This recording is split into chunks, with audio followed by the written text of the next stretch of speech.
黃冠一教授係國際財經評論員，對金融市場分析好獨到，亦係香港中文大學教授 EMBA 課程，桃李滿門。教授本住授之以魚不如授之以漁嘅理念，創辦自己財經頻道。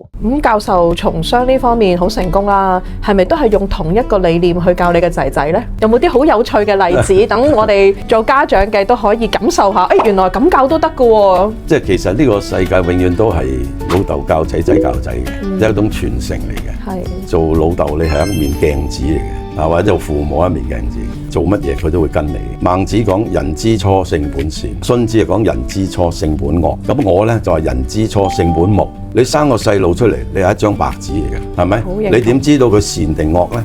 咁善同惡或者非善非惡係你搞出嚟嘅喎。3歲定80，即係話俾你聽，細路仔呢係要由細教起嘅。佢一出世，佢咩都唔識，咁嘅環境之下，你慢慢一路 nurture 佢，一路育佢，育到佢開始有少少懂性嘅時候呢，你就要開始教佢啦，教規矩。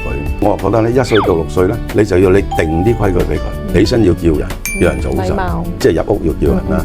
你食嘢嘅時候冇講嘢，你揸筷子要揸得正確啲。咁啊帶你飲茶嘅時候，你中意玩具，咁多玩具，你只准帶一個，唔准離開張台。你見而家啲細路走嚟走去噶嘛，即係啲人伸隻腳出嚟棘到你，成個趴咗喺度點算？或者你走嚟走去撞到人哋攞住啲滾嘅嘢淥到你，一定要唔可以離開張台。即係呢啲咁嘅規矩要教佢。咁佢到佢大個嘅時候，佢咪知道有啲嘢可以做，有啲嘢唔可以做咯。譬如7歲到12歲嘅時候咧，你就要同佢講下啲道理嘅嘢啊。嗱，你可以咁樣做，你唔可以咁樣做，即係你要等佢知道個後果。係個成長裏邊，我成日都同啲父母講，你哋一定要盡量抽時間去陪啲細路。嗰個時間過咗就冇啦。你唔可以12歲又叫佢好似3歲咁叫你媽媽跳上你嗰度抱住佢噶嘛。咁所以你一定要多啲去陪佢，咁你嗰種感情咧就會係好好。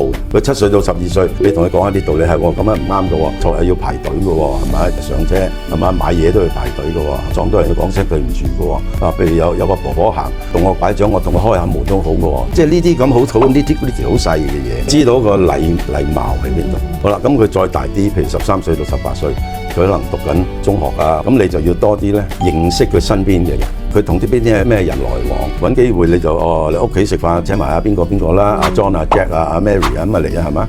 或者佢去生日嘅時候整個生日會啊，咁同佢哋成班同學。第一你可以知道佢識啲咩人，有啲唔係噶嘛。到18歲咧就你已經成人，你要對你自己所做嘅一切去負責。咁18歲之後我係佢邊個咧？我係佢朋友。我唔係佢爹哋，因為你要當佢一個朋友去對待，你唔可以呼呼喝喝啊，要佢乜啊，要做咁就做咁，要佢做乜做乜啊，唔得嘅。個仔嘅成長裏邊咧，我成日以用朋友嘅身份去同佢交往。